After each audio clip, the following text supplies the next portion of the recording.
Welcome to the N1 Fitness Podcast. I'm your host, Marcus Sadu, and today we're going to be chatting about how low carb, high fat diets stack up to high carb, low fat diets in regards to fat loss. Now, for the sake of this discussion, we're going to say that protein is equivalent in both setups. So we're going to take protein out of the equation by saying it's set at, say, 1 gram per pound of body weight. We're also going to say that calories are equated in both setups because obviously we want to compare apples to apples here. So what are the definitions of a low carb, high fat diet and a high carb, low fat diet?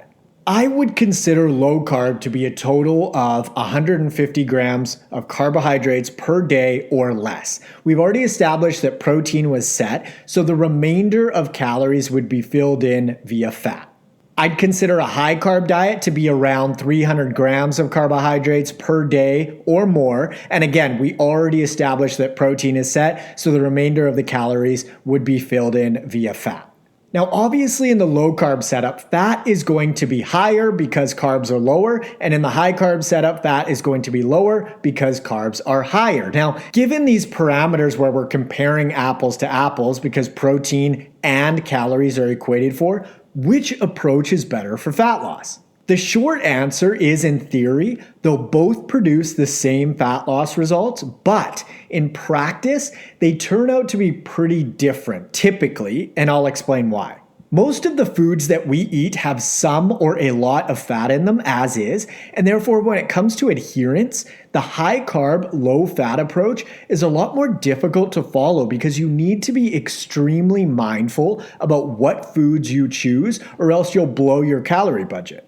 On the flip side, the low carb, high fat approach is easier to follow for most folks, practically speaking, because they already eat a lot of fat as it is, and therefore by reducing carbs like bread, rice, potatoes, etc., they can still choose most of the same foods minus those starchy carbs mentioned. For example, I've followed both of these approaches and I've had clients use both of these approaches, and I can say with complete certainty that they both work. However, the high carb, low fat approach requires a lot more careful food decisions because, like I mentioned, it's just so easy to overeat on fat. And when you've already got a bunch of high carb foods in your day-to-day routine, that's a great way to blow your calorie budget because high carb, low fat tends to turn into high carb, high fat.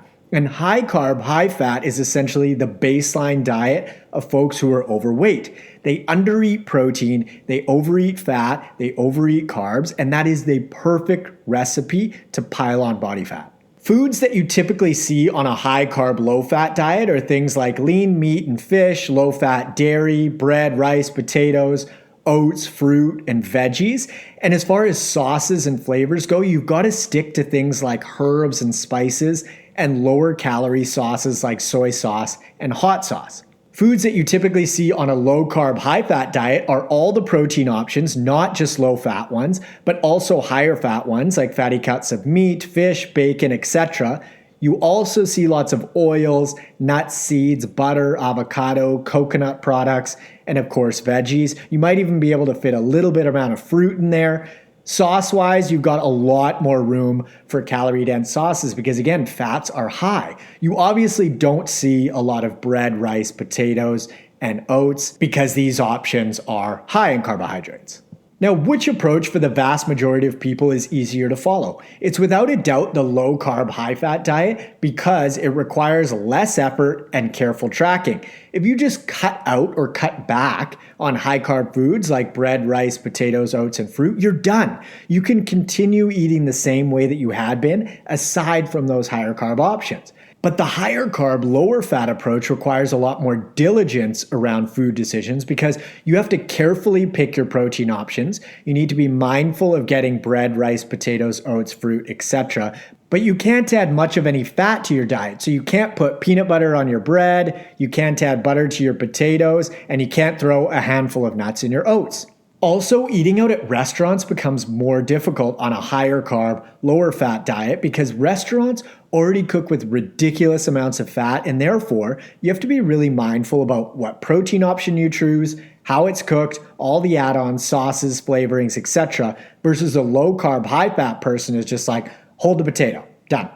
It's just so much easier in practice to say, hold the potato versus be mindful of the protein, how your meal was cooked, oil and butter wise, as well as things like sauces, marinades, and add-ons. It doesn't mean that a high carb, low fat approach can't be followed. I've done it plenty of times and gotten great results. It just requires more effort and diligence. Now that you have this perspective, it's probably a lot easier to see why folks think that carbs are inherently fattening, because when they add them to their diets, they don't reduce their fat intake. They just add carbs, which adds calories. But if they were to simultaneously reduce their fat intake when adding additional carbs, they'd be able to maintain or even lose weight. However, it's more difficult in practice to do, and more importantly, they just don't do it.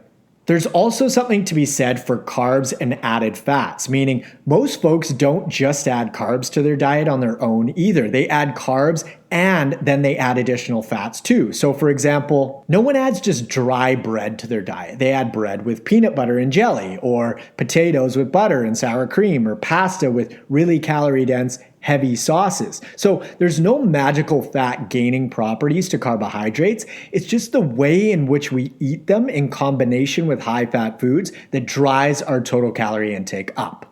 As a quick aside, it's worth mentioning that both the high carb, low fat, and low carb, high fat approaches don't have much of any room for processed junk foods, because hyper palatable treats are pretty much all high carb and high fat, and that's why they're easy to gain weight on, because they're so incredibly calorie dense. There aren't very many tasty processed foods out there that are low carb and high fat, or high carb and low fat. They're mostly all high carb and high fat, and that's why we run into issues with them, alongside the fact that they're so hyper palatable and so easy to overeat. But that's a whole nother podcast in itself. So both approaches work when they're adhered to, but what is the better approach for you as an individual given your goals, commitment, tendencies, food preferences, etc.? It depends, as it always does, but if you're looking for the approach that requires less overall effort in tracking, it's without a doubt the low carb, high fat diet. If you like tracking more closely and you have a very high activity level, or you're looking to push performance up, the higher carb, lower fat setup is likely going to be better for you. Like I mentioned before, I've followed both approaches and they both work great for fat loss. However, the high carb, low fat approach is tougher to adhere to and follow on a day-to-day basis. So for the vast majority of folks, lower carb, higher fat is going to be the way to go, practically speaking. Now you might be wondering, Marcus, what about moderate carb, moderate fat? You can do that. However, it does require more careful attention than the low carb, high fat setup, but less so than the high carb, low fat setup. So it's smack dab in the middle. I typically use a moderate carb, moderate fat approach with most of my clients because they get to include carbs, which are delicious and nice to eat, but they also have a moderate amount of fat in their diet, meaning their food is quite flavorful, and fat improves texture as well, which is a big part of the food experience. However, we do track our food via portioning because overall calories are king.